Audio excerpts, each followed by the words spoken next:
Bonjour et bienvenue pour ce deuxième débat des Journées de la création de l'ARP avec un thème qui, je pense, va vous intéresser, un thème assez large, comédie, le code a changé, point d'interrogation, car je pense que toute la saveur de ce débat est dans le point d'interrogation. Alors, la comédie française, c'est un vocable un peu fourre-tout, un genre populaire qui a pas forcément reconnu d'ailleurs à sa juste valeur, en tout cas ça l'a été pendant un certain temps, mais on le voit depuis quelques années, même une dizaine d'années, et plus encore avec la nouvelle génération de cinéastes et d'acteurs qui arrivent dans le cinéma français.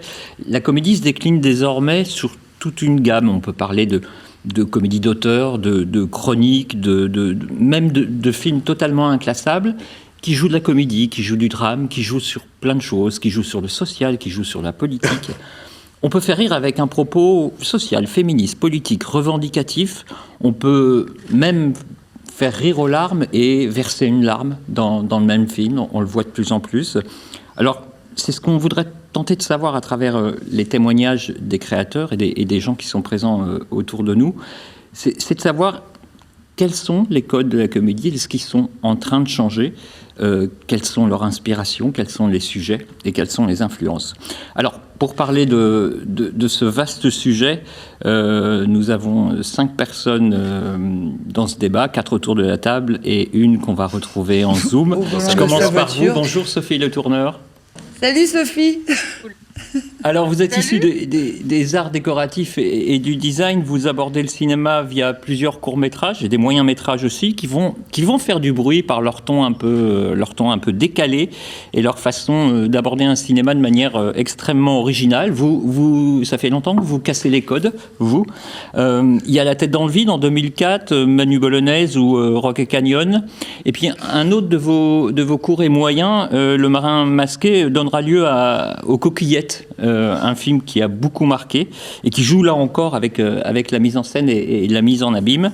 Et puis suivront Gabi Babydoll, où l'on retrouve un certain Félix Moati, qui est juste à côté de moi. Et puis l'année dernière, évidemment, énorme, avec Marina Foïs et Jonathan Cohen, là encore, sur un ton résolument décalé. On va revenir vers vous, parce que je sais que vous devez nous quitter avant la fin de ce débat, donc je vous donnerai la parole après avoir présenté nos autres invités. Nous avons au bout du panel Olivia Cotte. Bonjour. Alors, vous êtes diplômée d'histoire de l'art et de comédie à Strasbourg.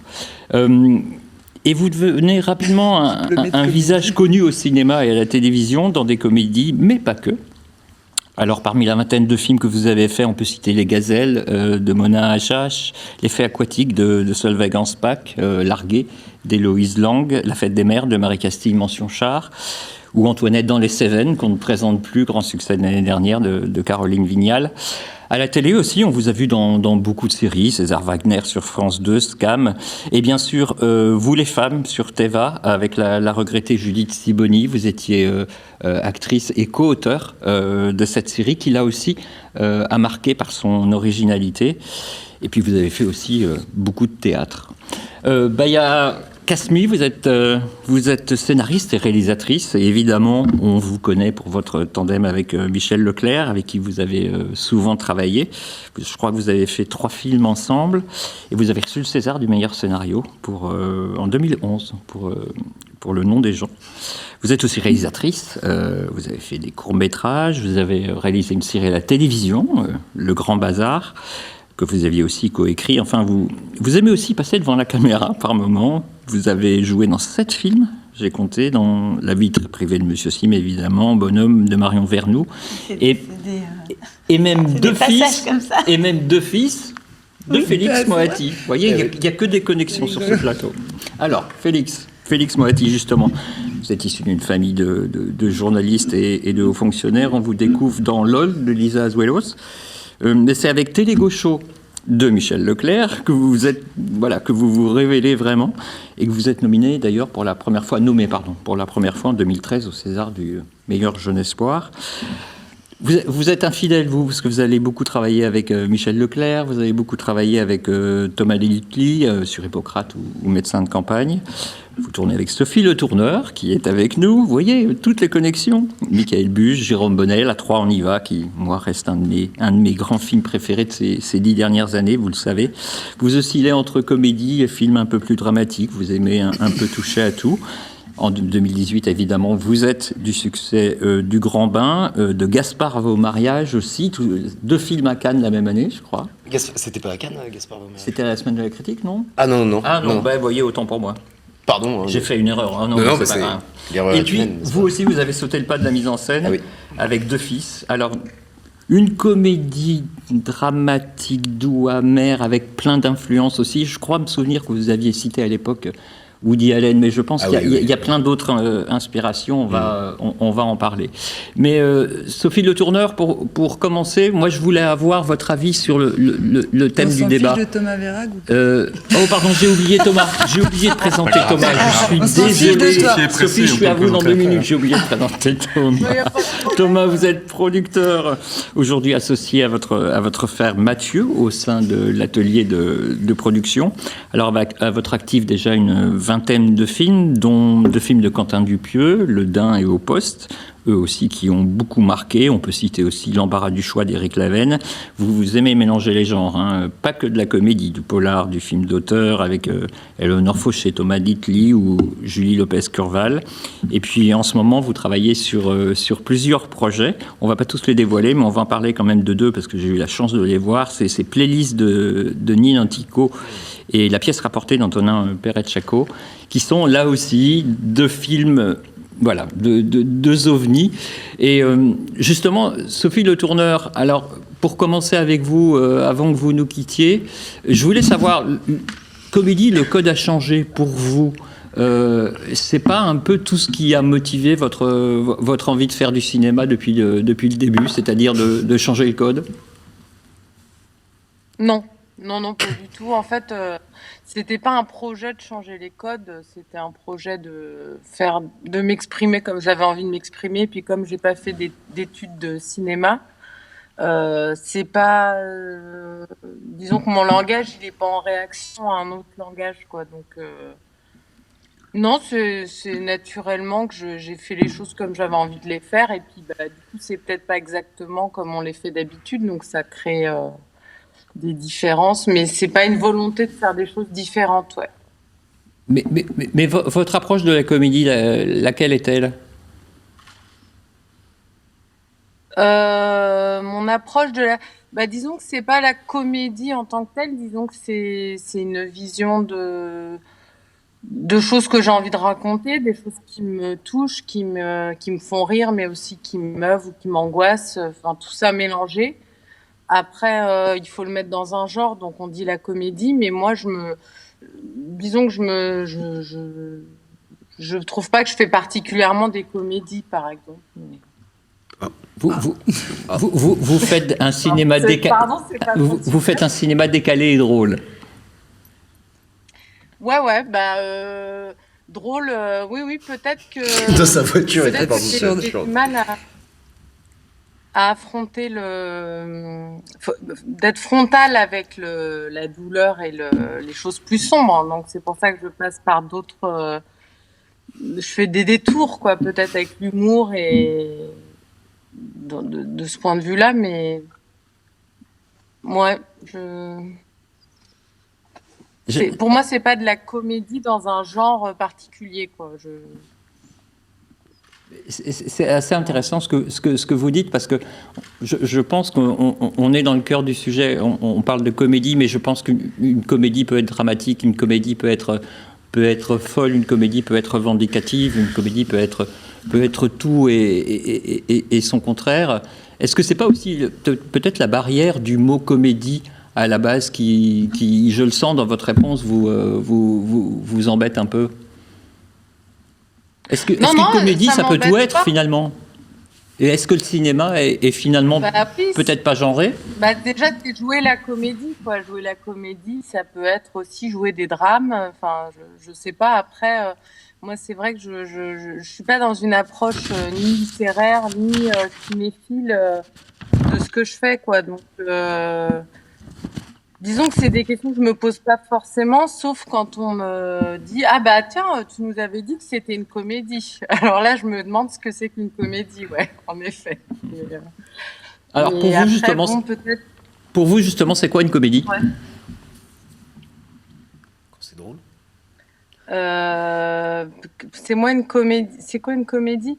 En fait, disons qu'il y a l'idée de la comédie parce que c'est le genre qui amène le plus de gens au cinéma. Donc je pense que c'est toujours rassurant de se dire que c'est une comédie parce que ça va être plus facile à vendre ou des choses comme ça, j'imagine, qu'un drame.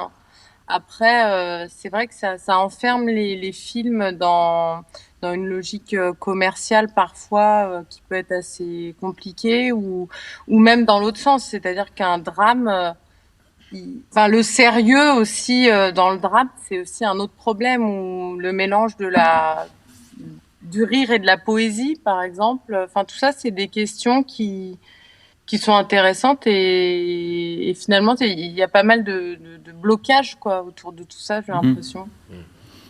C'est vrai que la sacralisation du sérieux dans l'art, moi c'est quelque chose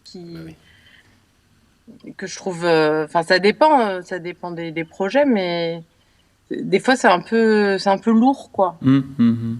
Baya Kasmi, comment vous réagissez aux propos très très intéressants de Sophie Le Tourneur, surtout ne pas mettre dans des cases et ne pas genrer les choses en fait? Ouais, moi ça me parle beaucoup ce qu'elle dit, parce que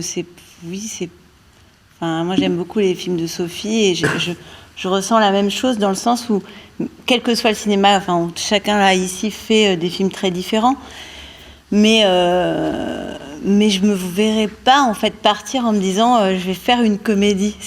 Mais pourtant je suis fière de ce.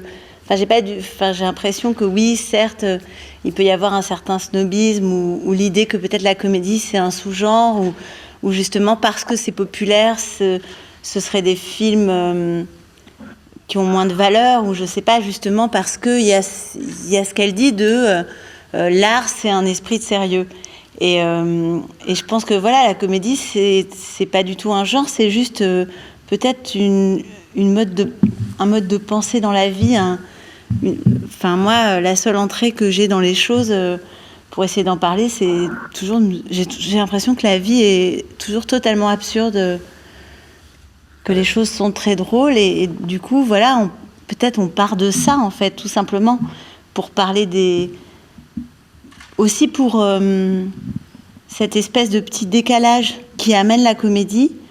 Il permet aussi de revoir le monde de façon différente. C'est-à-dire, moi, j'aime pas l'idée que le cinéma devrait être le réel. Ou là, pour moi, le cinéma du réel, c'est un mensonge. On fabrique. Donc, quitte à fabriquer, autant y aller et donner à voir quelque chose de différent par rapport à la vie qu'on vit tous les jours. Une question que je pose à vous tous. Alors, dans ce genre qu'on n'a vraiment pas envie de figer, qui est la comédie dramatique et tout ce qu'on veut, est-ce que quand même vous pensez tous que les films qu'on a vus depuis une dizaine d'années, voire une quinzaine d'années, ont quand même évolué, vont vers autre chose? Ça paraît évident, Félix. Non, mais déjà, moi, je trouve ça assez passionnant ce qu'elle disait, Sophie, c'est-à-dire que l'inverse de la comédie, pour moi, c'est pas le drame, c'est l'esprit de sérieux, en fait. Et c'est vrai qu'un film intégralement affecté avec de l'esprit de sérieux, pour moi, il est par définition malhonnête, intellectuellement, puisque la vie est un mélange de tout, et après, ça dépend ce qu'on appelle, ce qui nous fait rire. Par exemple, moi, Robert Duval, dans Apocalypse Now, qui dit « I love the smell of napalm in the morning », ça me fait rire, parce que le personnage est complètement fou. Voilà, il est complètement fou. Ça y est, il est azimuté, on l'a perdu. Et donc ça, pour moi, c'est des éléments de comédie dans une pure tragédie épique. Chez Scorsese, c'est de la comédie pour moi, parce que les personnages vont beaucoup trop vite. Ça parle beaucoup trop vite, le montage est beaucoup trop rapide, il y a beaucoup trop de vitalité. Donc ça déborde dans le cadre, on comprend même plus ce que se disent les personnages. Il y a Johnny Two Times qui répète 2 fois la même chose dans Les Affranchis. Desplechin, c'est très drôle aussi. Parce que les personnages sont complètement enfermés en eux-mêmes, ils utilisent Nietzsche à tire-larigot, ils s'épuisent dans leur propre système, il y a de la comédie aussi là-dedans. Donc mais par contre, je trouve qu'il y a beaucoup d'esprit de sérieux dans beaucoup de comédies françaises, où généralement le personnage féminin arrive pour donner la morale au héros. La vertu arrive par le personnage féminin. Et ça, c'est un esprit de sérieux hérité de... T'as généralement le gars de 30 ans. Non, mais le gars de 30 ans qui est un peu... Il sait pas, il a peur de l'engagement. Et puis t'as la petite nana qui arrive et qui lui dit « Mais t'en fais pas, enfin, tout va bien. » Et là, c'est de l'esprit de sérieux carabiné. Et on appelle ça comédie, alors que c'est pas drôle, en fait. C'est pas drôle et c'est misogyne. Olivia, vous le ressentez, ça aussi? De quoi? Tellement de choses dites. Qu'est-ce que je ressens? Ce fait que la comédie n'est en fait pas un genre, même s'il évolue, ça n'est pas du tout un genre, et qu'on peut rire et pleurer de tout, et qu'on peut... Pour le coup, ce que disait Sophie sur le côté commercial, en effet, il y a toujours une dichotomie qui est assez amusante, parce que j'ai l'impression que le plus grand besoin de l'homme, même avant de manger et de boire pour tenir debout dans cette existence pleine de désastres, c'est le rire. Donc en fait, ce qui est drôle, c'est qu'il y a un besoin très fort de survie du rire. Donc en effet, ce contraste entre c'est un film très commercial, parce que oui, la plupart de l'humain va vers le rire, cherche à s'entourer de gens drôles, passe des heures sur YouTube pour regarder des chats qui tombent dans des seaux de vomi. Enfin, tout le monde cherche à rire constamment parce qu'il y a cet instinct de survie. Donc j'ai toujours été frappée de ce mépris. En effet, c'est quelque chose de commercial dans le sens populaire, dans le sens purement humain, d'avoir besoin de ça. Et en même temps, ça n'a jamais été vraiment reconnu par cet art-là. Là, ce qu'on disait, quoi. L'art du cinéma, c'est forcément les choses où on parle de choses politiques ou de choses sentimentales, avec en effet un peu de sérieux et un peu de glamour et l'érotisation des femmes constamment et le sérieux des hommes constamment. Et donc ce contraste-là m'a toujours interrogée. Thomas, dans les scénarios que vous recevez, vous sentez, je dirais entre grosses guillemets, mélange des genres et cette envie de ne plus appartenir réellement à la comédie, au drame, à la comédie romantique, à la chronique, tout ça. Vous le sentez de plus en plus?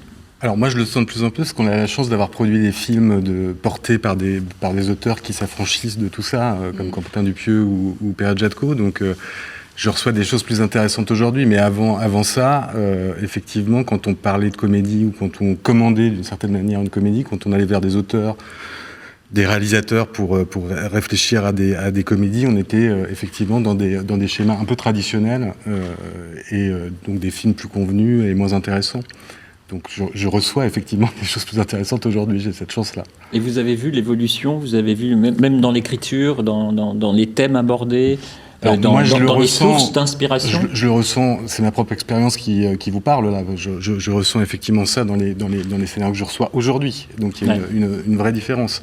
Après, effectivement, j'ai l'impression que sur le marché, puisque voilà, il se passe certainement quelque chose parce qu'un certain nombre de cinéastes ont réussi avec des propositions atypiques à ouvrir des portes et à permettre notamment, pour parler des aides, notamment du CNC, de l'aventure recette, d'ouvrir les portes de l'aventure recette à des films de comédie, ce qui n'avait pas lieu il y a une quinzaine d'années. Et peut-être aussi, alors j'ai pas fait l'historique, hein, j'ai pas fait de nuit blanche comme Félix à réviser, mais peut-être aussi dans des grands festivals internationaux, hors de Sundance, je pense à Cannes par exemple, qui offre depuis un certain temps, enfin en tout cas depuis que j'y vais, des comédies intéressantes et atypiques. Sophie Le Tourneur, j'aimerais savoir, pour vous, le cinéma, qu'il soit donc comédie ou pas, hein, je ne vais pas vous relancer là-dessus, c'est un moyen pour repousser les barrières du bien-pensant, d'aller ailleurs, de revendiquer, de provoquer, ou pas? Moi, c'est ce que je sens dans vos films, mais...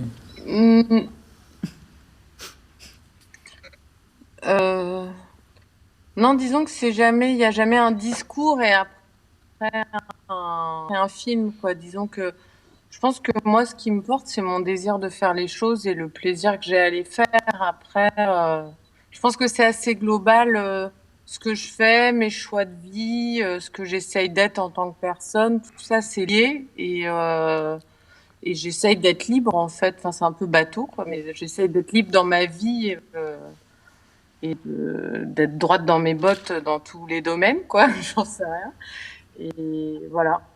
Et la Et c'est liberté, là-dedans que je suis contente. Et c'est vrai que... Ouais. la liberté dans le cinéma, justement, c'est quoi pour vous? Bah, je pense que déjà, c'est d'être en adéquation budget, quoi. C'est-à-dire, enfin, ça, c'est tout ce que j'ai compris, quoi. C'est-à-dire que moins on attend moins on a un gros budget et plus on est libre, quand même. Après, et en plus, moi, je pense que je fais des films qui coûtent pas très cher, donc voilà. Ça, c'est déjà une façon d'être libre. Et puis, bah ouais, puis bon, de la liberté, c'est toujours quelque chose qu'il faut défendre, qui effraie les gens. Au départ, les gens, ça leur fait peur et ils attendent la validation de tout le monde. Donc, c'est vrai que ça demande beaucoup de force, quoi, de savoir ce qu'on veut et d'être sûr de ce qu'on veut et souvent d'être seul à savoir ce qu'on veut, quoi. Mais j'aime bien, enfin, pour l'instant, en tout cas, moi, c'est vrai que moi, j'ai tellement de plaisir, en fait, à les choses et il y a une forme d'évidence, je sais pas, quand je fais les trucs, donc, pour l'instant, c'est assez naturel, quoi. Vous nous disiez tout à l'heure que vous n'étiez pas très cinéphile, mais est-ce qu'il y a des influences? Est-ce qu'il y a des films et des metteurs en scène, ou même des auteurs autres que dans le cinéma qui vous ont inspiré, qui vous ont nourri? Ah oui, plein. Si, je suis cinéphile, hein, mais disons que j'ai pas fait mes études dans la cinéphilie, c'est ça que je veux dire. Bah encore, je sais pas, l'autre jour, j'ai encore regardé. Bah, non, mais par exemple, j'adore Bresson, par exemple, qui pour lui est pas du tout dans la comédie. Pour le coup, non. Ouais, je trouve ça magnifique. Je trouve ça... Non, voilà. Mais bon, il parle de choses. La mise en scène est juste délirante. Enfin, je trouve ça super beau. Bah, que je pense que j'aime les auteurs qui sont plutôt radicaux et qui ont quelque chose.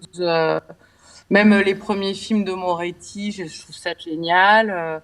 C'est vrai que les mélanges, en tout cas les mélanges de comédie, de poésie, d'expérimental, c'est des choses que j'adore. Donc Song Soo, Moretti, Woody Allen, les premiers Woody Allen. Enfin, je sais pas, non, mais j'aime plein de choses différentes, quoi. Et je trouve pas que ce soit spécialement en ce moment qui est plus de propos. Enfin, dans les années 80-90. Je trouve que, par exemple, un film comme La Baule les Pins, c'est un exemple, hein, mais je trouve que les comédies, ou en tout cas les films populaires, avaient beaucoup plus d'exigences artistiques qu'aujourd'hui, quoi. Je sais pas.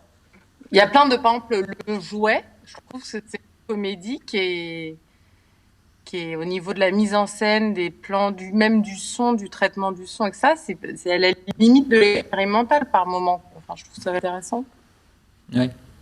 Ce qui est très intéressant, c'est que, et je pose la question à tous, celui qui veut prend la parole, en écoutant Sophie Le Tourneur, on se rend compte au fur et à mesure que la comédie française aujourd'hui, eh ben, elle doit être de plus en plus radicale.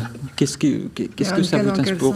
Radicale dans son propos, radicale dans ce qu'elle dit. Je crois pas. Hein. Enfin, les gros succès de comédie française de ces dernières années, on le voit. Hein. Les films vraiment populaires qui font des millions d'entrées.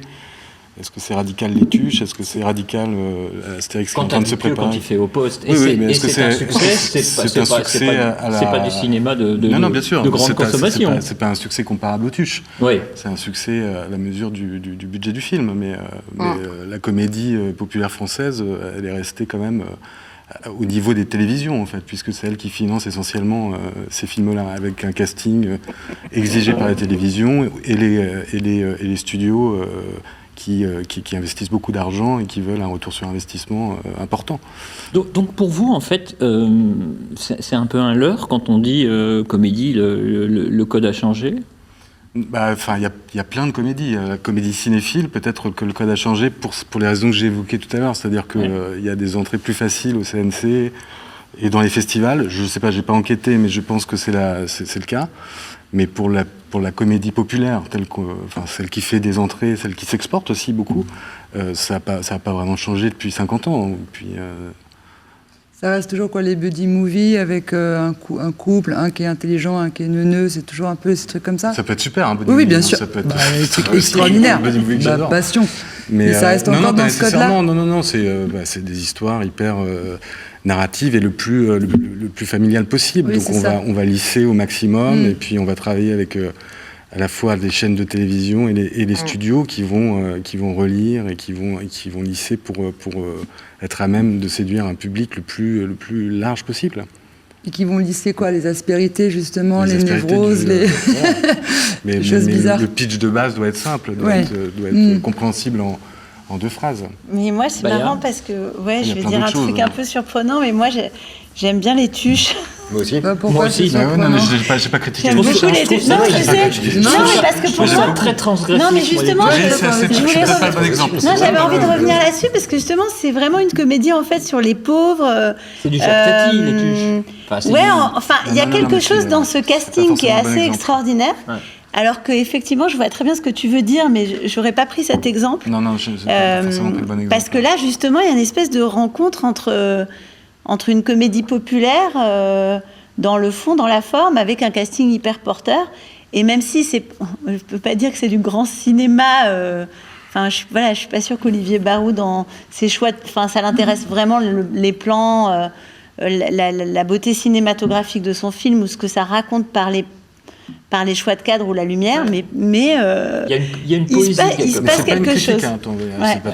C'est un constat de films qui sont populaires, qui peuvent être bien faits comme les tuches ou moins bien faits, parfois mais avec un certain nombre de contraintes, sur le casting, sur l'histoire, sur l'aspect grand public de ce qui est raconté et de la manière dont on le raconte. C'est tout. Après, il n'y a pas de critique.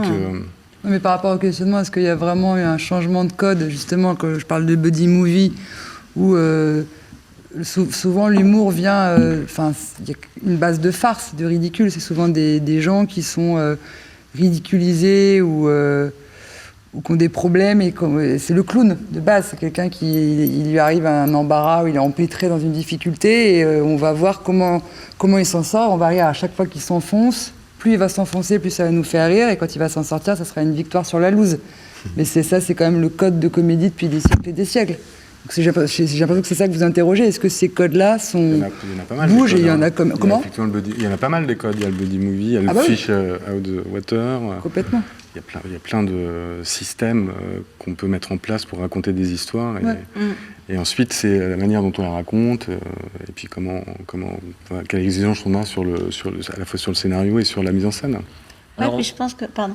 On voit bien que ce thème, je vais vous redonner la parole, on voit bien que ce thème interroge beaucoup. D'ailleurs, si vous voulez réagir sur les réseaux sociaux, nous poser des questions sur le site de l'Arbre, vous pouvez, on va nous les relayer, on essaiera de les poser à nos invités. Pour vous relancer, j'ai juste une interrogation là maintenant. Est-ce qu'il y a aujourd'hui une comédie populaire qui fait des entrées de qualité ou non, mais ça, voilà. Et est-ce qu'il n'y a pas de la comédie d'auteur à la française ? Si, parce que ça, on l'a beaucoup dit ces dernières années, la comédie d'auteur, maintenant. C'est un film d'auteur. Pierre Salvadori, Jaoui Bakri. C'est-à-dire, c'est des gens, quand on voit leurs films, on sait que c'est à eux. C'est singulier, c'est des thèmes récurrents qui reviennent.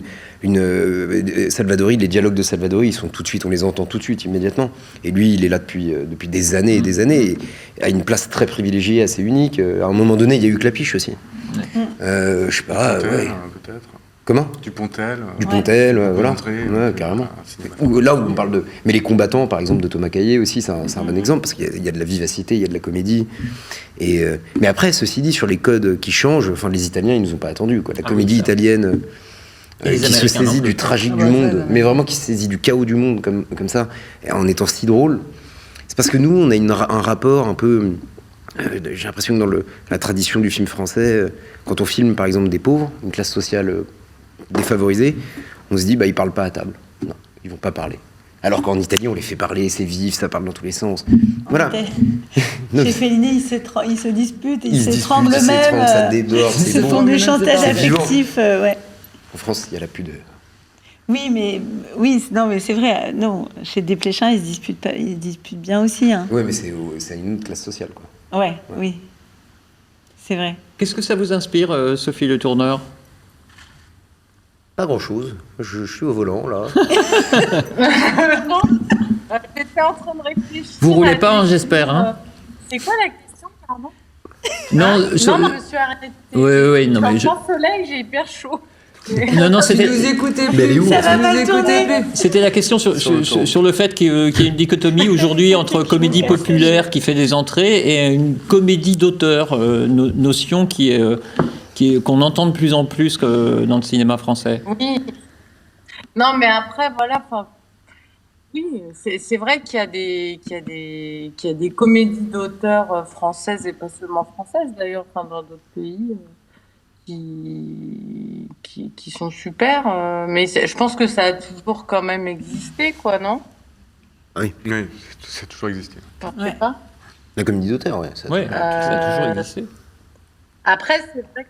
Ouais, oui, mais bon, Bah ouais, le c'est truc, difficile. c'est que par rapport à ce que disait Félix, je pense qu'en effet, il y a un truc littéraire, en tout cas, dans le cinéma et en France, et peut-être une sacralisation plus forte qu'aux États-Unis, où finalement, on peut rire. Enfin, disons que les comédies, par exemple, les frères Farelli, tout ça, enfin, il y a un espèce Génial. de truc radical et en même temps de comédie qui est complètement accepté, mais bon, voilà, parce que c'est vrai que nous, on reste dans un système un peu de cours, quoi, en France, quoi. C'est ça, c'est encore très présent. Et De cours? et je pense que quand Thomas parlait du CNC, bah ouais, en fait, c'est ça. Enfin, c'est un système de cours de Versailles, je veux Ah oui. dire, un petit Oui. peu. Quoi. C'est ça, ouais. Il y a un fond comme ça qu'il n'y a pas aux États-Unis. Et donc, et je pense que c'est ça. Et le fait qu'en effet, le truc important, le truc qui change, c'est si le CNC se met à donner de l'argent à la commune. Et ça, c'est vraiment le truc qui est important. Attends, ça a été coupé. Donne de l'argent à quoi? À qui? À Donne des de comédies, le Ah, CNC. Félix Moitié, elle a dit. Ah, Elle a dit ça. À quoi Elle a dit ça. Sophie Le Elle a dit Tourneur... que c'était Ouais, important que Voilà. qu'il fallait changer les Et choses, la que les bataille comédies Cassie, Voilà. soient aidées par le CNC. Il le fait déjà un Ça peu commence, plus qu'avant, ça quand même, commence. Sophie Le Tourneur. Bah, visiblement, c'est ce que disait Thomas, mais je pense que c'est vrai. Parce que moi, une fois, je me souviens, c'était en 2012, je crois, j'étais au comité d'avance sur recette, et il y avait une comédie que je trouvais super. Et on m'avait dit, oh, bon, non, on va pas donner une comédie, parce que, bon, c'est une comédie, elle trouvera de l'argent ailleurs. Voilà. Ouais. Et je m'étais dit, tiens, c'est étonnant. Parce que j'étais à l'intérieur de la commission, donc je voyais vraiment comment ça se passait, quoi. Et donc, il donnait beaucoup plus facilement de l'argent à des films plus sérieux, voilà. Mais c'est vrai que Et c'est pas embêtant, forcément plus ça. intéressant. Baya. Ben ça, c'est embêtant parce que effectivement, pour qu'il y ait de la place comme ça pour des films qui essayent qui font de la comédie pas juste pour faire plein d'entrées, mais dans l'idée de juste faire un film, de réfléchir à un sujet et d'amener un ton personnel, on va dire, je sais pas, quelque chose, une proposition qui serait de l'ordre d'un prototype, quoi.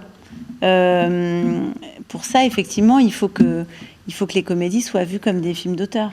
Mais moi, j'ai l'impression que, peut-être par rapport à votre question sur le code a changé ou j'en sais rien, la comédie aujourd'hui, je pense qu'on est quand même aussi d'une génération qui a regardé la télé, quoi. Et qui a été élevée à la télé, donc... peut-être pas toi, t'avais pas le droit. Mais ce que je veux dire, c'est que... Où la culture de masse... qu'elle soit américaine ou c'est mélangé en fait avec les films d'auteurs et que du coup peut-être qu'on a été nourri de tout ça en même temps et que finalement, peut-être qu'on arrive à un moment où, en tout cas, les gens de notre génération qui travaillons, on voit plus du tout les choses dans ces catégories un peu la comédie pour ramener des gens au cinéma, ou voilà, on arrive à le voir juste comme une création, quoi. Est-ce que de nouvelles formes d'expression qui, elles, pour le coup, ont émergé ces 10 dernières années, comme le stand-up ou d'autres choses, ont, selon vous, de vos expériences d'acteurs, de metteurs en scène, de producteurs, ont fait évoluer la comédie française telle qu'elle est aujourd'hui?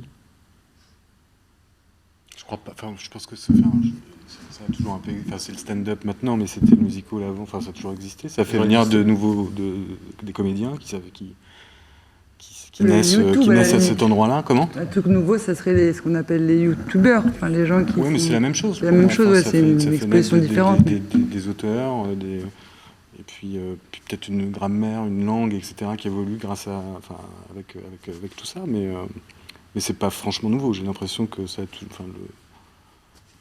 le lien entre la salle de théâtre et le cinéma a toujours un peu existé.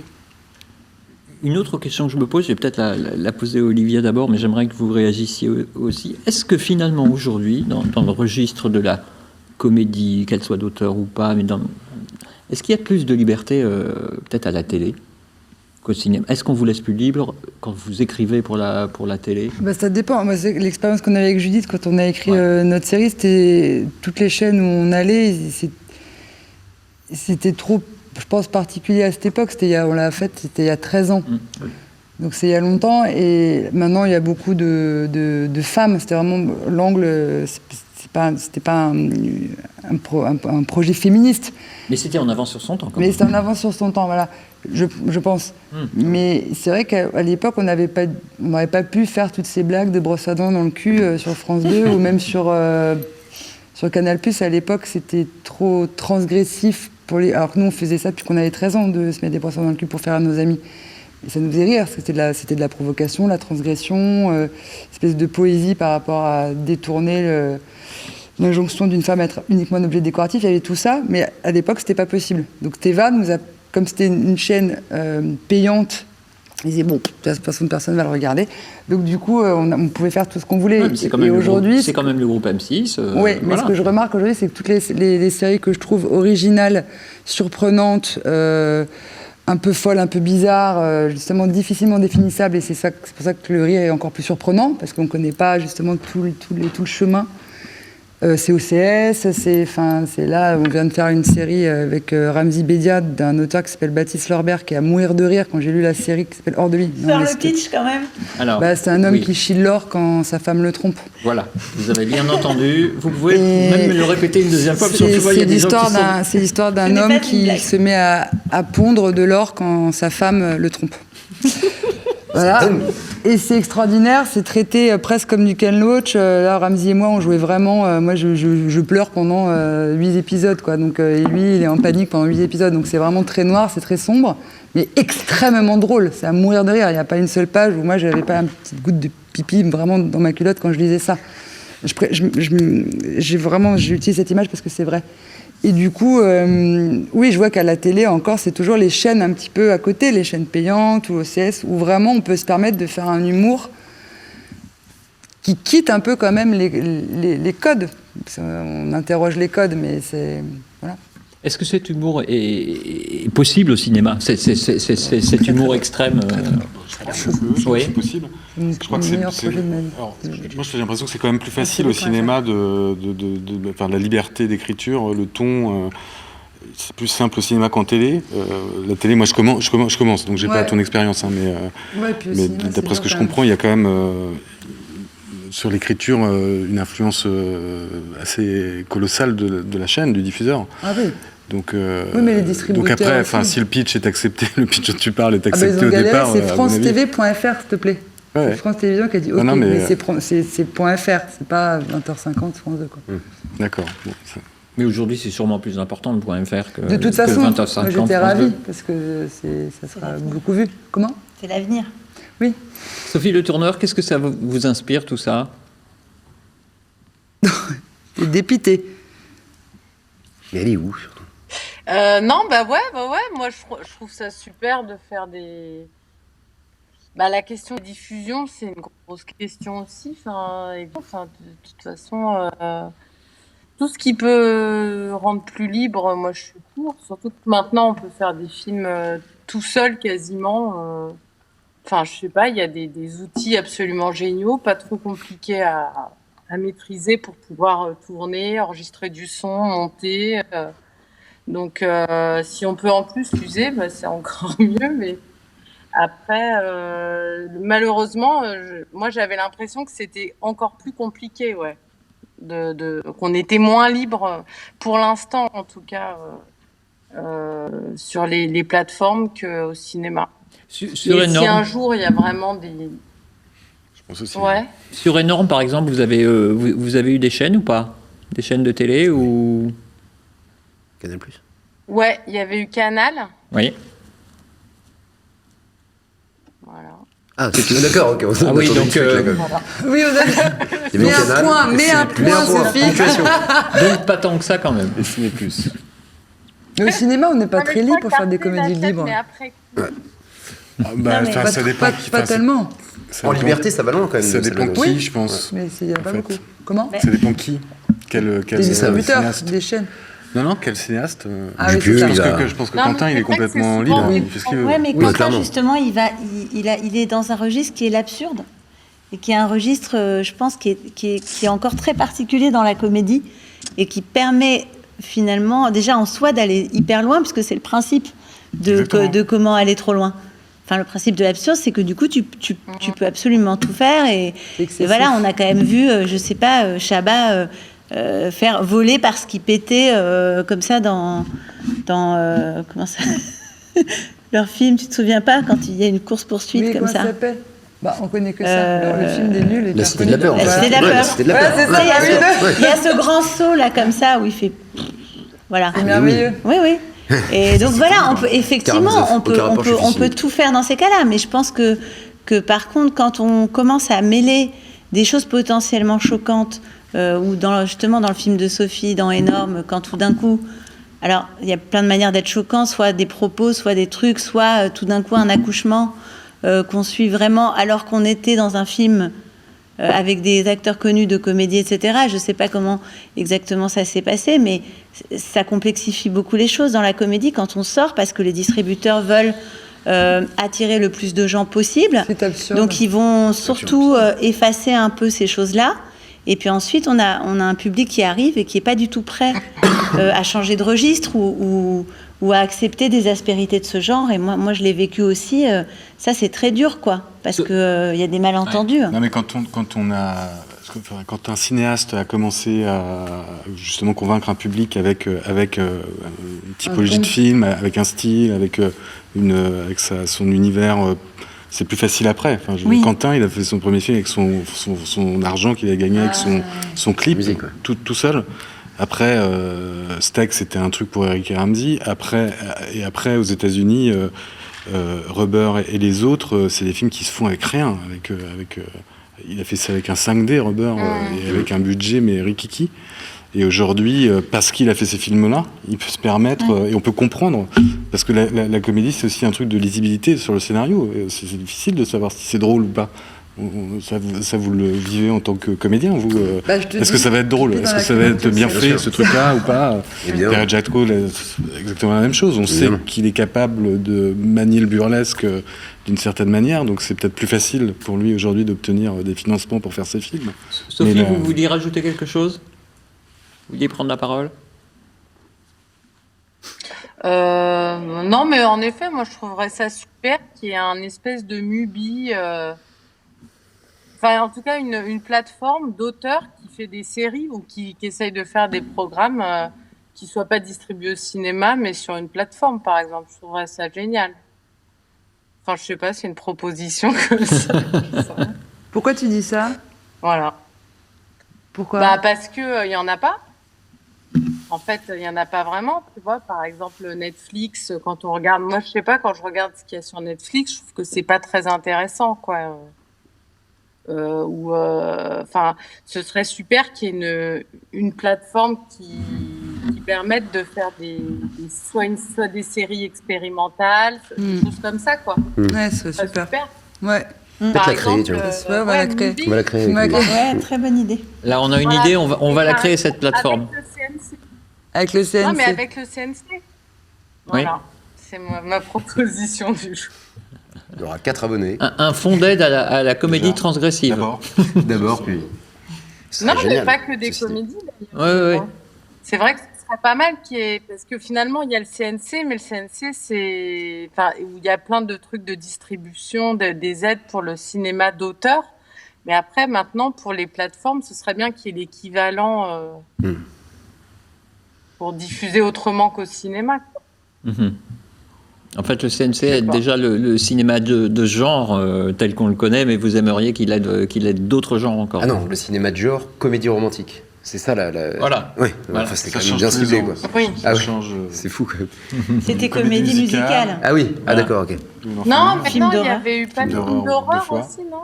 Ouais, 2 fois. Film Film de d'horreur. Ouais. Oui. Film de zombies, ouais. Film- Non, film d'horreur. Horreur, ouais. C'est fini.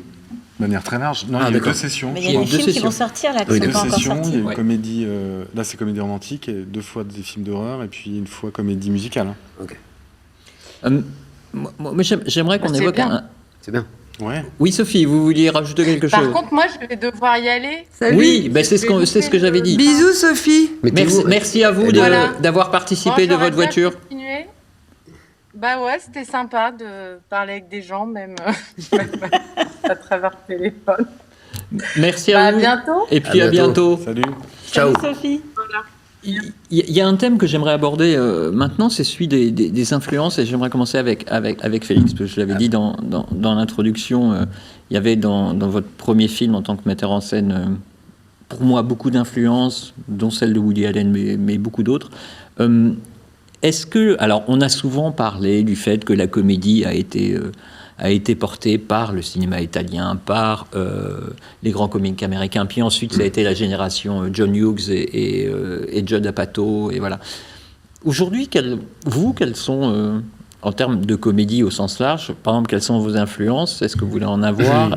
Bah moi, je suis très sensible, par exemple, à des films comme Superbad ou Adventureland de Greg Mottola, voilà, qui sont 2 films que j'adore parce c'est un mélange de comédie et d'immense tendresse.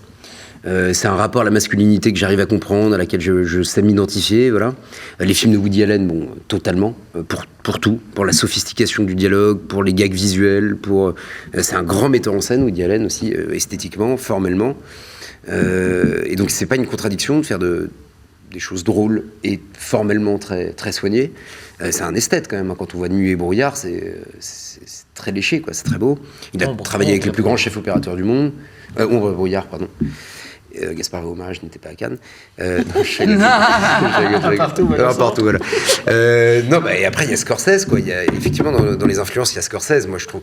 Moi, je me marre devant les films de Scorsese, voilà, ça me fait rire. Et puis, C'est tellement excessif. bah, Ouais, c'est bien parce sûr. que c'est excessif Ouais, et parce c'est qu'en ça. plus, bon, voilà, j'ai l'impression de voir ma famille. Ils vont pas enterrer des gens dans le désert, dans le Je Texas, sais pas. mais Non, bon, pas. voilà, mais je les connais ces gens-là, voilà. Je sais pas, il y a bizarrement, après, toute cinéphilie est plus ou moins diverse. Donc moi, j'ai shippé à des réalisateurs que j'aimais. Je fais que voler, en fait, hein. Par exemple, j'ai été très marqué par L'Armée des Ombres de Melville. Et donc le moment où Lino Ventura, il va pour se faire fusiller, et il dit si je ne crois pas à la mort jusqu'au bout de ce couloir, alors je ne mourrai pas. Bah voilà, ça, je l'ai volé, en fait, hein. Je l'ai mis dans mon film. Donc il y a plein d'influences comme ça. Mais effectivement, Woody Allen est une influence majeure.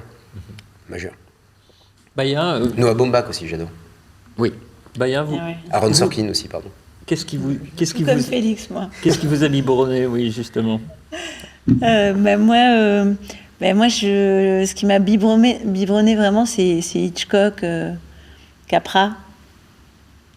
Voilà, Hitchcock, Capra, Hitchcock, on n'est pas Lou forcément Beach. dans la comédie. Oh, c'est drôle aussi. C'est très drôle. À Lou Beach, c'est merveilleusement Lou drôle. Beach, c'est merveilleusement drôle. Si, moi je trouve que c'est drôle quand même. Il a beaucoup d'humour en fait. Puis il y avait les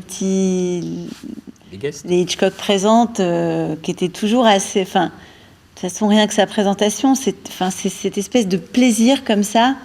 Et il y a un mélange des genres tout le temps aussi. Donc moi, j'ai été biberonnée à ça, et puis après, à un peu de tout en même temps, c'est-à-dire les comédies romantiques américaines, je sais pas, quand Harry rencontre Sally, évidemment Woody Allen, et je sais plus quoi dire, Scorsese, moi je suis vraiment totalement fan. Voilà, Fellini, mais après, justement, c'est pour ça que c'est là où même dès qu'on cite des auteurs, je trouve qu'on voit bien que dans tous ces films, il y a de la comédie, et on dirait pas du tout que c'est des comédies. Ouais. Ce qui est dur après, c'est d'essayer de ramer pour faire aussi bien que ces gens-là. Olivia, vous, quand vous écrivez Vous les femmes, elle vient d'où cette envie d'écriture et les sources d'inspiration? Là, je vais répondre pour Vous les femmes. Mais par exemple, là, j'ai écrit depuis 5 ans 3 films, dont un qui part en distribution, donc c'est très bien. C'est Diane Clavier qui a eu l'idée, on l'a écrit toutes les 2. C'est sur une femme qui est phobique des enfants, donc c'est un truc très burlesque, parce que c'est quand même 50% de l'humanité, donc dès qu'elle elle grimpe souvent aux arbres, elle va souvent sous des trucs, c'est comme si c'était des serpents, donc c'est sur une névrose. Donc ça, c'est vraiment les influences qu'on avait, c'était vraiment clairement Pierre Richard, Jerry Lee Lewis, moi j'étais biberonnée à Pierre Richard, Jerry Lee Lewis et Jane Kelly, beaucoup de comédies musicales, donc il y avait ça. Et j'ai écrit un autre film un peu sur la mort et le cancer, qui s'appellera Le désastre et la joie. Et C'est beau. Merci. Tout le monde me dit que c'est un peu pompeux, mais moi je l'aime bien. Et donc ça s'appelle Le désastre et la joie. Et quand les distributeurs que je rencontre me demandent mes influences, je dis c'est un mélange d'un film écossais qui s'appelle Fish Tank, vous l'avez vu? Oui, Andrea Arnold. Voilà, et Des rois du patin avec Will Ferrell. Oui. C'est-à-dire, c'est rien à voir, mais ce sont mes 2 influences pour ce film. Donc par rapport à toutes les choses... toutes les questions qu'on se pose, j'ai toujours un peu souffert, moi, de toute façon, du côté code. Il faut aller voir une famille, il faut aller voir un drame. Après, ça dépend de ton humeur. Là, tu as envie de te poiler, tu as envie de chialer. Donc, forcément, c'est comme là, j'ai envie d'une raclette ou d'une tomate mozzarella. Évidemment, on propose plein de choses différentes par rapport à ton besoin du moment. Mais j'ai l'impression on est assez raccord tous que, par exemple, Snow Therapy, c'est un film, le gars là, j'ai ri pendant tout le film. J'ai ri, alors qu'autour de moi, les gens riaient pas forcément. Donc c'est comment on arriverait tous ensemble à essayer de se dégager de ce truc tragédie, comédie, tout en sachant que les gens ont besoin de savoir ce qu'ils vont voir. Mais ça serait plus drôle de créer une espèce de forme d'art cinématographique où tu sais pas forcément ce que tu vas voir. Tu vas peut-être pleurer, tu vas peut-être avoir des crises d'angoisse, tu vas peut-être rire comme tu n'as jamais ri, tout un peu en même temps, comme dans la vie. Tu sais pas si tu vas passer du rire aux larmes, au découragement, à l'enthousiasme constamment. Donc, j'ai accepté de venir en me disant, tiens, c'est comment on pourrait se dégager de ça, de toujours tout ça recodé. Et pour répondre à votre question, Vous les femmes, je fais hommage à mon amie, Judith, tu m'entends. On s'est rencontrés à 13 ans et tout de suite, on s'est dit, nous, dans la vie, on veut absolument rire avant tout et surtout être dégagé. Être dégagé de l'image de la femme qui doit être juste érotique et un objet. Donc c'est pour ça qu'on se mettait plein de trucs dans le nez ou dans le cul. C'était pour casser ça. Et nos influences, c'était nous-mêmes, en fait. Pour le coup, pour Vous les femmes, c'était moi, elle, j'étais son influence, et moi, on était l'influence l'une de l'autre quand on était adolescente et débile. C'est assez intéressant. J'aimerais que vous réagissiez, Thomas, parce que à écouter tout le monde et les influences de tout le monde, moi, il y a quelque chose qui me pointe quand même dans ma petite cervelle, c'est qu'il y a très peu d'auteurs français, et on cite énormément d'auteurs, de metteurs en scène américains. Cité Audiard, Salvadori. Oui, mais là on a beaucoup parlé. On a beaucoup parlé de Scorsese. On pourrait parler d'un éléphant qui a trempé Et voilà. Pour moi, c'est effectivement. Mais c'est super dur. Moi, je sais pas. Je trouve que c'est un peu comme tu dis, c'est Mozart. On te demande à 17h, tu vas dire ça, mais c'est vrai que les comédies françaises des années 70. Il y a des choses extraordinaires. Je parlais pour les cinéastes que je produis, mais je pense que l'influence d'Antonin, c'est beaucoup Jacques Rosier, qui est un cinéaste du burlesque français, Guillaume Braque aussi. Et puis ceux de Quentin, ça va des Bronzés à Blier, à Buñuel dans ses films français. Et puis c'est très influencé par le cinéma de genre américain, de Cronenberg. Massacre à la tronçonneuse, etc. Enfin, mais voilà, c'est un mélange de tout ça. Mais il y a beaucoup de cinéastes français, de comédies françaises qui étaient très populaires à l'époque.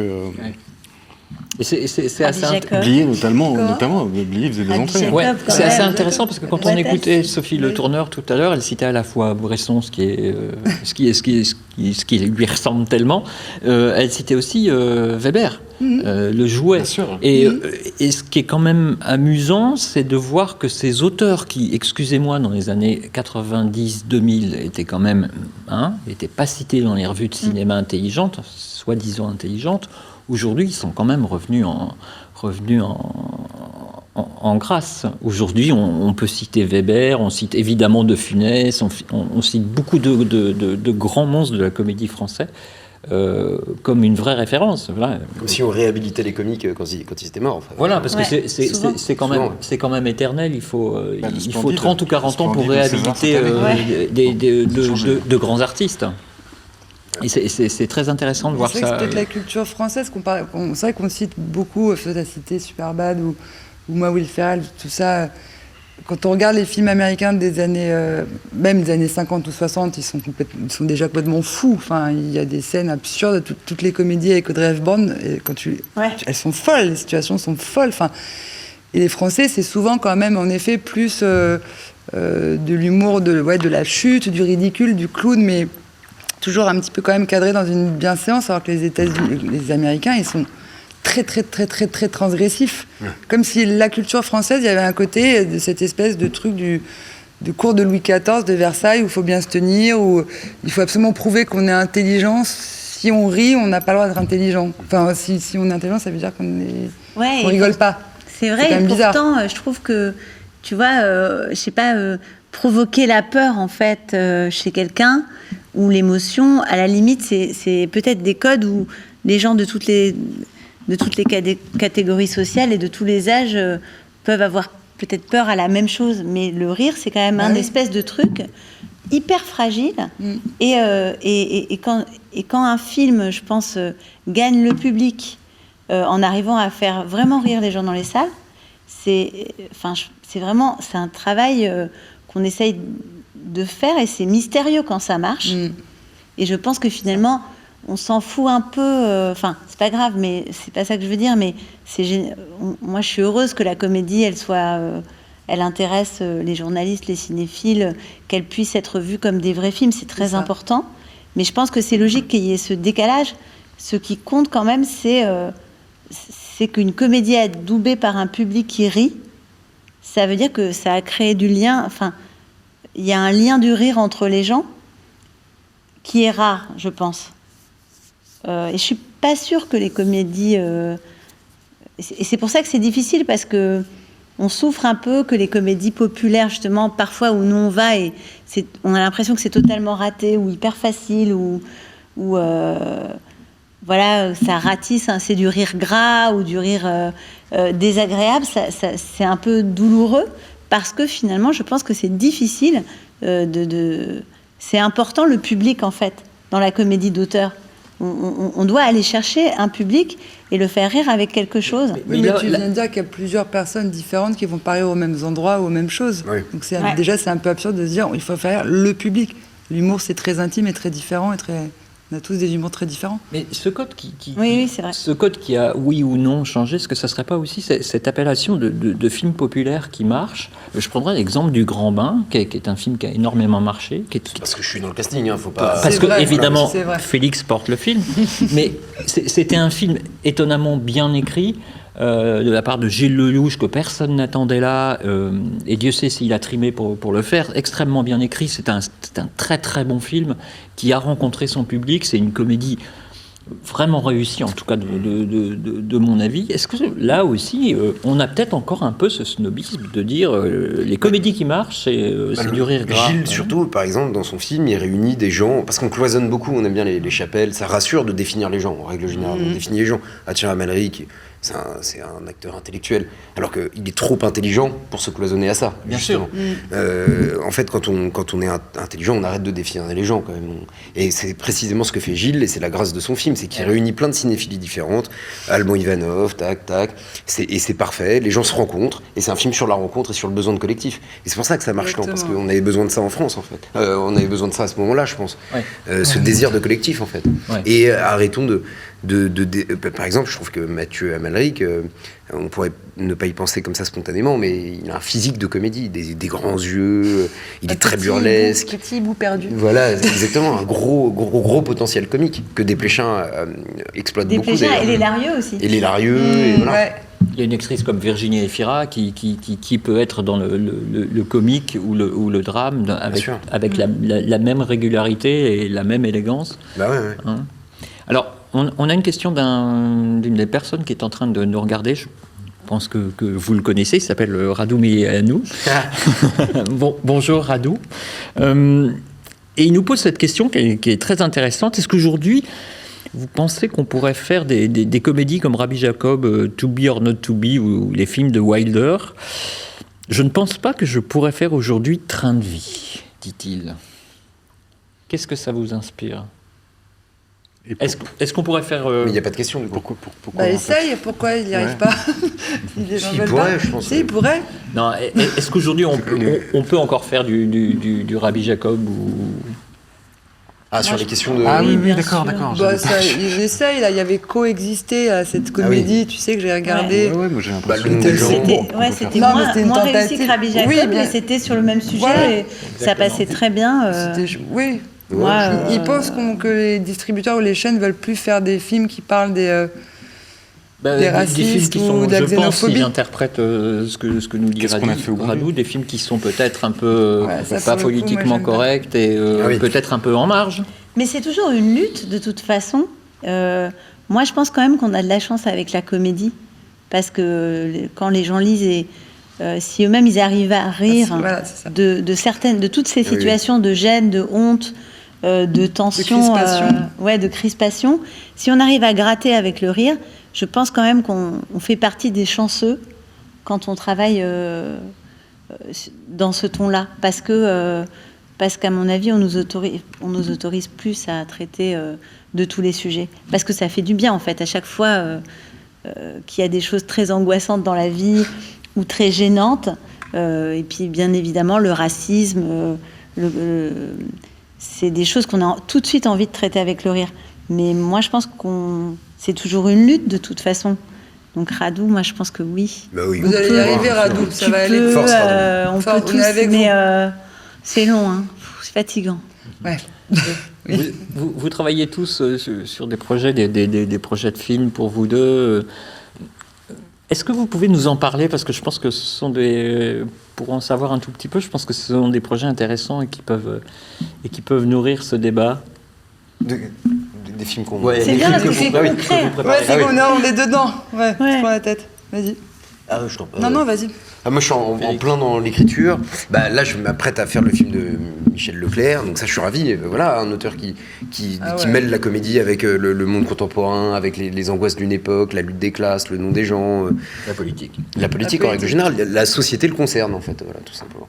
Et bon, et moi, ce que j'écris. Oui. Mon prochain film. Oui. Moi, je suis assez... J'ai envie de faire j'ai envie d'avoir le désespoir, le panache désespéré, quoi. Moi, j'aime bien ça. Vraiment un truc désespéré, mais avec du panache, parce que sinon, je peux pas imposer aux gens une vision un peu désenchantée. C'est par T'as pas envie politesse, de voilà. Et puis il y a la phrase de Old Boy, ce film asiatique. Extraordinaire. Pleure, tu seras le seul à pleurer. Ris, tout le monde rira avec toi. Moi, j'y crois beaucoup à cette phrase. Et donc, c'est sur un jeune professeur de philosophie de province qui flambe un peu, quoi. Voilà. Qui flambe, Qui flambe, quoi. qui brûle. Tous Ouais. ses vêtements brûlent. Oui, voilà, exactement.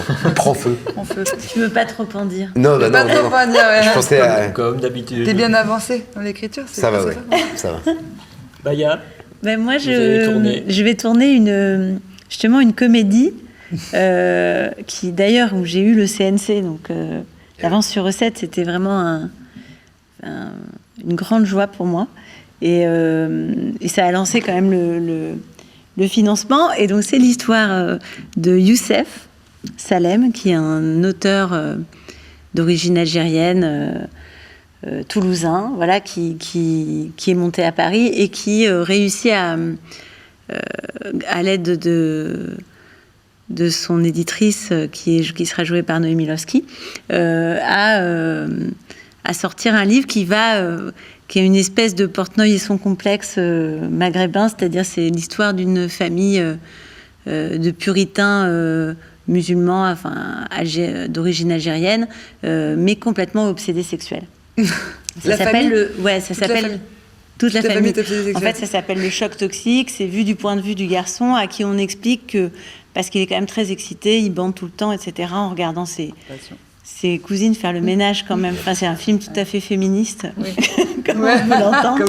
Et donc, en fait, ce garçon, comme c'est une famille puritaine, on lui dit, si jamais tu fais l'amour avant le mariage, et c'est ce qui est arrivé à des jeunes gens dans une université à Alger, en fait, au moment de faire l'amour, ils sont morts d'un choc toxique comme ça, au moment de la pénétration. C'est vrai ou pas? D'après toi. Quelle angoisse. En tout cas, c'était une légende urbaine. C'est une légende urbaine. Que j'ai vraiment entendue, qu'on racontait à Constantine. Donc, après, l'idée, c'est de parler du puritanisme. Mais évidemment, ce livre génère beaucoup de... tout le monde en parle. Qu'est-ce que ça veut dire? Est-ce que cet auteur est un traître ou pas à sa communauté? Qu'est-ce qu'il raconte? Et lui, en fait, il est juste totalement angoissé parce que ses parents ne savent pas qu'il s'est un petit peu inspiré d'eux. Et donc, ça devient l'horreur. Il faut qu'il empêche absolument son père de lire. Et il est persuadé qu'il va le tuer, son père, en fait, à cause de ce livre. Et d'ailleurs, ça tourne mal quand même. Voilà. Génial. Olivia, vous êtes... sur les projets sur lesquels vous travaillez, vous pouvez nous en parler un peu? Moi, j'ai beaucoup de mal à en parler, mais bon, le désastre et la joie, c'est très pompeux. Dès que je le dis, c'est très pompeux. Mais bon, c'est pas grave. Tu sais, en tout cas, Michel, il voulait, Michel Leclerc, on avait plusieurs titres pour le nom des gens, et à un moment, c'était dans la Shoah et la bonne humeur. Ah oui. Voilà. C'est extraordinaire. Extraordinaire. C'est fou. On l'a pas fait, on n'est pas allé jusqu'au bout. Non, c'est bien, ça a visé de pas l'avoir fait. Ouais, je crois que c'est bien. Ah non, ça n'aurait pas été possible, mais en même temps, j'ai éclaté de rire. Mais moi, il y a un film que j'ai écrit qui s'appelle Nick l'Algérie. Non, ça ne s'appellera pas comme ça. Mais il y en a un sur... Mon père a fait la guerre d'Algérie en tant qu'appelé. Il était danseur classique. Donc là, ça y est, j'ai écrit un film sur l'héritage que j'ai eu moi et que toutes nos générations ont eu de leur traumatisme à eux, de comment la société française s'est construite avec ce traumatisme-là. Donc c'est un sujet qui me passionne depuis que j'ai 15 ans. Donc, Trop bien. Ouais, donc c'est une grosse... et je veux qu'à chaque page, on fasse une goutte de pipi dans sa culotte. Donc ça va être très compliqué, une goutte de pipi sur la guerre d'Algérie, mais c'est mon défi, c'est mon auto-défi depuis quelques années. Donc là, voilà, l'histoire, il se passe plein de choses, évidemment, mais il y a plein de flashbacks avec la guerre d'Algérie en comédie. Donc visuellement, c'est très bizarre. Et le poids qu'on porte, nous tous, sur les épaules, de cette fracture sociale, historico-traumatisée, ça parle de ça. Très, très politiquement incorrect, hein, quand même, bien. On va voir. Ces projets de... Et l'autre, le désastre et la joie, c'est sur le cancer. De comédie dramatique, terrible. Vous sentez vous aussi, dans les projets sur lesquels vous êtes en train de travailler, vous pouvez nous en parler? Alors, il y a les deux films dont vous avez parlé, voilà. qui vont sortir bientôt. Donc, Playlist de Nino Antico et la pièce rapportée d'Antonin Perra-Jatko. Je pense cet été pour Nine, même au mois de juin, dès que c'est possible. Et puis au mois de septembre pour Antonin Perra-Jatko. On a deux films qui sont en post-production. Le premier assez avancé de Quentin Dupieux. Voilà, l'histoire de deux couples, Alain Chabat, Léa Drucker, Benoît Magimel, Anaïs de Moustier, qui vivent des choses incroyables mais vraies. C'est le titre du film. Voilà. Je ne peux pas en dire plus parce qu'il ne veut jamais qu'on révèle les intrigues, Quentin. Et c'est foufou, comme on dit. Ouais, il y a un peu d'absurde, mais il y a du sérieux et il y a du fond. Il y a vraiment du fond dans ce film. Il n'y a pas de mouche, non.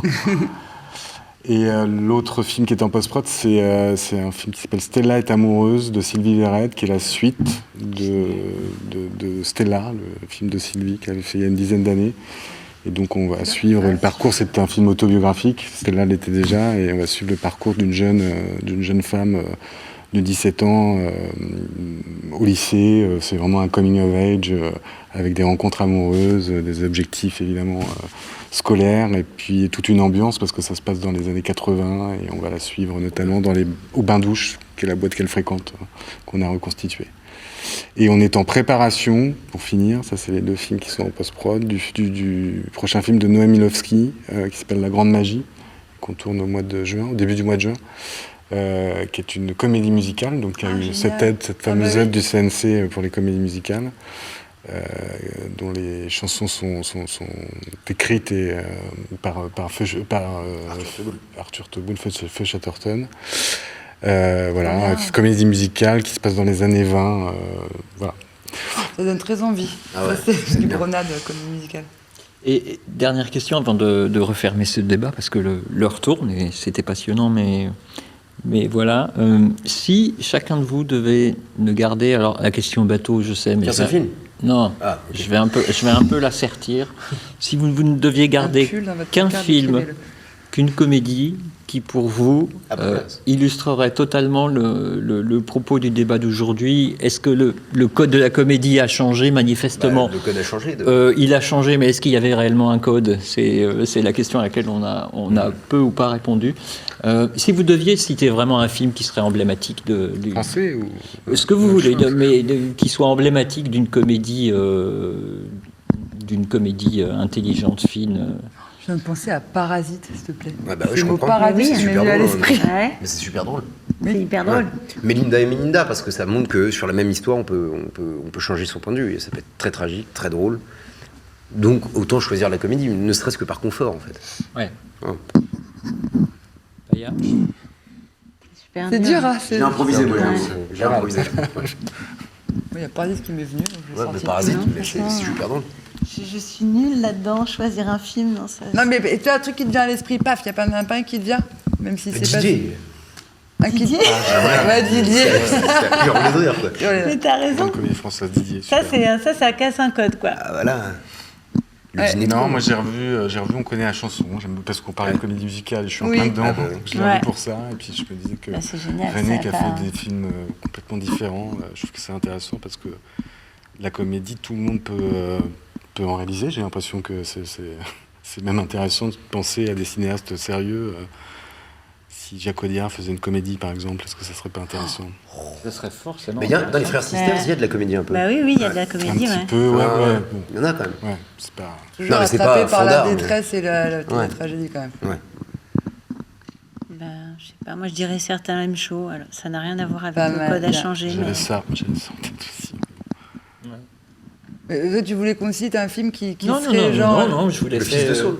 Le mec a rien compris au T'as départ. rien compris. Tu verras, mais- J'aurais compris. C'est de l'humour, c'est de la Oui, comédie. voilà, c'est ça. Voilà. Bah non, déjà pour le coup, enfin moi Ouais. c'est vraiment un des films qui m'a le plus enthousiasmé et justement déplacé. Je savais pas, je me disais pas c'est une comédie, c'est un film machin. Je me disais Ouais. ok, c'est un film merveilleusement drôle et bouleversant où tu pleures, où tu as envie de montrer à la terre entière, que tu as envie de regarder tous les 2 ans parce qu'il te recadre aussi sur plein de choses. C'est ça un fait super film. plaisir. Bah ouais. Je Ben, dirais moi, à je- Michel. Moi, Oui. je choisirais Y a-t-il un pilote dans l'avion ? Ah ouais. Parce Parce que voilà. hein, C'est très très drôle. Quand il s'agit Ouais. de rire dans quelque chose de totalement irrespectueux Bah, et qui va très très Bah, les rois loin. du patin, hein, pardon. Moi, Les c'est rois mon du film patin, préféré, Step hein. Brothers. Bah, pardon, c'est quand même complètement con. Ils sont cons. Ah, ils sont cons. Ils sont cons. ouais. Merci à tous Tellement d'avoir drôle. participé Bah, merci. à ce débat. Va y avoir une petite pause. Prochain débat qui commencera à 17h30. Sur l'euthanasie. Non, sur les faits divers et le cinéma. Et c'est très intéressant parce que le fait divers est une autre source de sujets au Oui, cinéma. c'est vrai, Ça intéressant. sera animé par Perrine Canson, que j'embrasse, j'en profite, ma Perrine consoeur. Casson. Canson. Ah. Faut pas voir le mal partout, Olivier. Mais c'est génial à Casson, mais parce qu'en ce moment, je fais une collection des noms de famille qui me font rire et j'aurais trouvé ça bien celui-là. Non, Et je me d'ici- disais qu'il fallait peut-être que tu fasses, que tu Un système invites de- que des femmes après accouchement pour quand tu feras. Pourquoi?